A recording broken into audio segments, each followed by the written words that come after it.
First, let's discuss the rights of the holder. So who are these holders?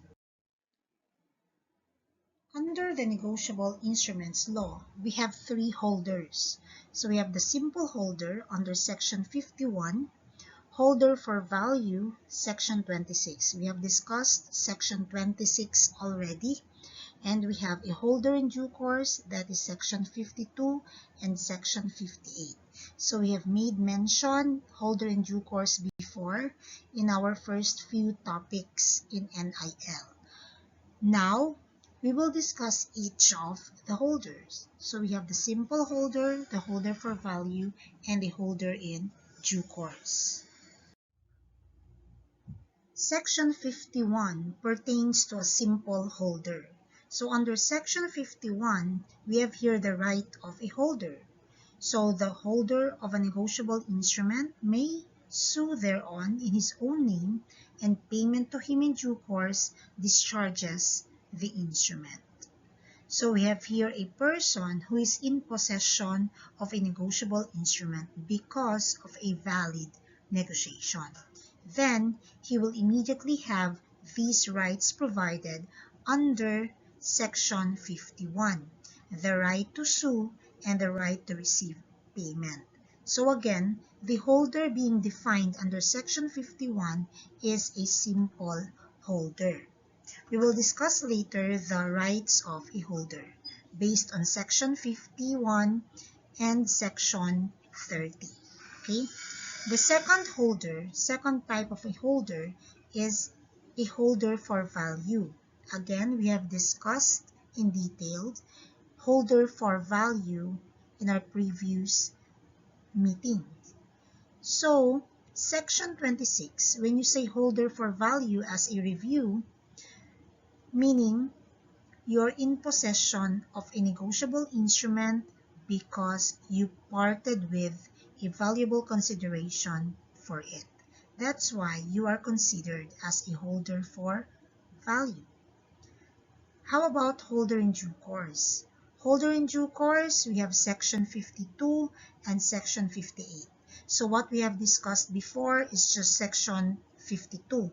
Now there is an additional definition that would complete what a holder in due course is, okay, and who is considered a holder in due course. Rights of a holder. So the rights of a holder class are based on two sections. We have section 51 and section 30. Okay, based on section 51, we have two rights.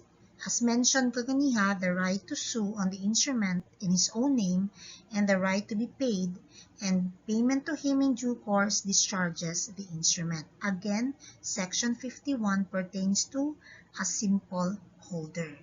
So for the right to be paid class, meaning the holder may receive payment, and if payment is made in due course, then the instrument is discharged. Okay? And the third right is the right to negotiate under section 30, either by delivery or by endorsement. So remember, we have the bearer instrument can be negotiated by mere delivery. We also have order instrument, or those instruments that can be endorsed or negotiated by endorsement completed by delivery. Okay.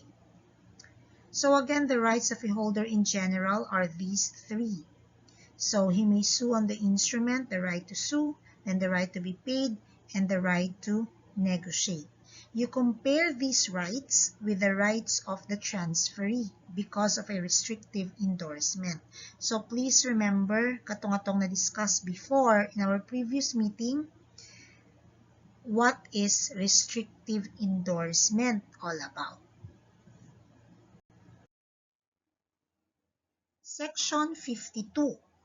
So we have here a definition of a holder in due course. What constitutes a holder in due course? So we have 4 paragraphs. Number 1, it is complete and regular upon its face. Meaning, a holder in due course is a holder who has taken the instrument under the following conditions. No?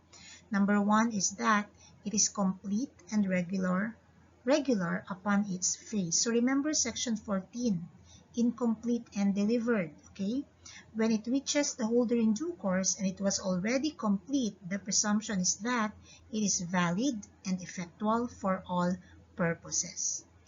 Number two, that he became the holder of it before it was overdue and without notice that it has been previously dishonored if such was the fact. So this would mean, class, that the new bill doctrine possessors, as a rule, cannot be considered holder in due course. So you still remember new bill doctrine when we discuss bearer instruments, katong when instrument becomes overdue, blah blah blah. Okay, in fact, even if not yet overdue, class, but you had knowledge that it had been previously dishonored, dili gihapon ka matawag nga holder in due course. Number three, that he took it in good faith and for value. So the phrase for value, meaning that pertains to a holder for value under section 26. Class, holder for value is just a component of a holder in due course. So we have their good faith, meaning not bad faith, no fact or knowledge or no negative thing that would provoke you to get hold of the instrument. And last, that at the time it was negotiated to him, he had no notice of any infirmity in the instrument or defect in the title of the person negotiating it. So what then are the advantages, no, when you are a holder in due course? So we have discussed this on the distinctions between that of assignment and negotiation. We also pointed some of those advantages for instruments that are complete and undelivered and incomplete and delivered. So remember sections 14, 15, 16? So a holder in due course plays a vital role, no? Dito sa situations under sections 14, 15, and 16. Okay, so we have to cross-refer this also to section 58. Why? Because if you read section 52, it is incomplete. I-add na to ang definition na naa sa section 58 and that would give us the whole picture, no? That would give us the complete definition of a holder in due course. Section 58. When subject to original defense. Again, this is still pertaining to the holder in due course. So in the hands of a holder, of any holder other than a holder in due course, a negotiable instrument is subject to the same defenses as if it were non-negotiable. But a holder who derives his title through a holder in due course and who is not himself a party to any fraud or illegality affecting the instrument has all the rights of such former holder in respect of all parties prior to the latter. Okay, so we are going to dissect this section, this provision, into two. So the first part and the second part. Okay, so this is an additional definition of what a holder in due course is. So by definition under section 52, you are not a holder in due course, okay, if you know an infirmity. So you are not a holder in due course. But here, under section 58, even if you have knowledge or with bad faith, no, but you got the instrument from a holder in due course, what's the consequence? You will get the right of a holder in due course and be treated as such. And that is what we call as the shelter principle that pertains to the second part of the of this provision. Okay? Kanang but a holder who derives his title through a holder in due course and who is not himself a party to any fraud or illegality affecting the instrument has all the rights of such former holder in respect of all parties prior to the latter. That is what we call shelter principle. Okay, to illustrate, for example, I am in need of money, no? So, nangutang ko og kwarta sa akong friend. And then, after ko gitagaan og kwarta sa akong friend, I borrowed 8,000 pesos from my friend. Then, naghatag ko sa iyaha og blank na paper. Of course, with my signature, blank lang siya as to the amount. No? Kompleto na ang pangalan sa payee, sa akong friend, na akong signature, as the maker of the note, na I date. As to the amount, blanco. And I told my friend, na butangin nilang na siya og 10,000 pesos. But actually, ang akong giutang 8 lang man, no? 8,000. Pero since we are BFF, so, butangi og 10,000 pesos. Niyan akong friend, okay. But my friend completed the instrument in the amount of 100,000 pesos instead na 10,000 pesos. Now, if my friend, no, moadto sa kuha, asking for 100,000 pesos, of course, I will not pay for it because it was not completed with my authority given to my friend. Now, what if the instrument was transferred to a holder in due course? Ginegotiate ng ako friend to a holder in due course. Then, si holder in due course, moadto sa ako asking for 100,000 pesos. Kaya mamantong nakabutang sa papel. In that case, class, I will have to pay the entire amount. No? Based on the Blandu doctrine. I hope you can still remember the Blandu doctrine. Now, suppose there is a third person there. The amount is 10,000 pesos lang. Pero, there is another third person. Let's say, di ba, ako nangutang ko sa akong BFF. And then there is another third person. The third person, uyab sa akong BFF. Okay. And then, ang iyang uyab nakabalo nga 100,000 ang gi-insert. Pero actually, 10,000 lang akong giingon nga ibutang sa papel, sa note. Then, naabot sa third person sa katong uyab ang note na adto sa iyaha. Ultimately, the uyab of my BFF comes to me asking for 100,000. Here, I can say that, uy, you are not a holder in due course. Why? Because you were there. Nag-uban man mo paghatag sa papel, di ba? You were there. Kato naghatag og papel sa iyahan na ka. Kabalo man ka nga 8,000 lang ako ang giutang. Kabalo pud ka nga 10,000 lang akong giingon nga isulat sa paper. And kabalo pud ka nga ang gisulat sa imuhang uyab, no, sa akong BFF na imong uyab, 100,000 pesos. So you had knowledge. You did not take the instrument in good faith. Ano na hitabo? Further twist. Okay. What if katong si uyab, no, sa akong BFF, the third person did not get it from the person who filled it up, not in accordance with the authority given? So what if he took it from a holder in due course under section 52? Kanang sa holder in due course niya gikuha ang note. So, under Section 52, of course, he cannot. Dili po siya makakollect kihapon.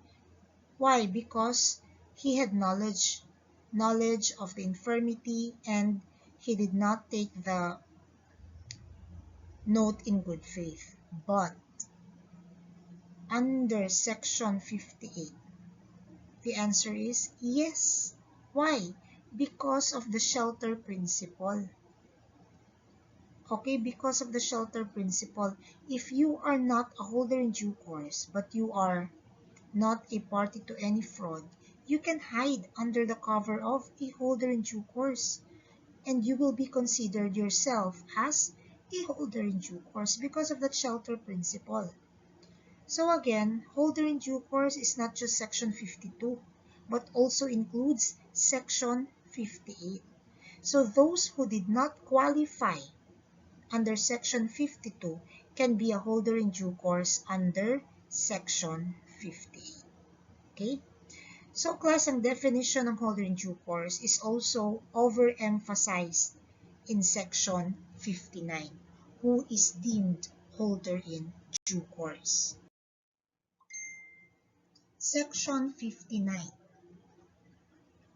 Who is deemed holder in due course? So every holder is deemed prima facie to be a holder in due course. Remember, like what I've told you, as I've told you class, no? If the problem is silent, pag ang giingon holder lang, what's the presumption? The holder is deemed a holder in due course. Okay? But when it is shown that the title of any person who has negotiated the instrument was defective, the burden is on the holder to prove that he or some person under whom he claims acquired the title as holder in due course. But the last mentioned rule does not apply in favor of a party who became bound on the instrument prior to the acquisition of such defective title. So if you are in possession, you are considered a holder in due course, okay? As a rule, that's the presumption, as a general rule. So the other party who says that you are not a holder in due course must have to prove it, no?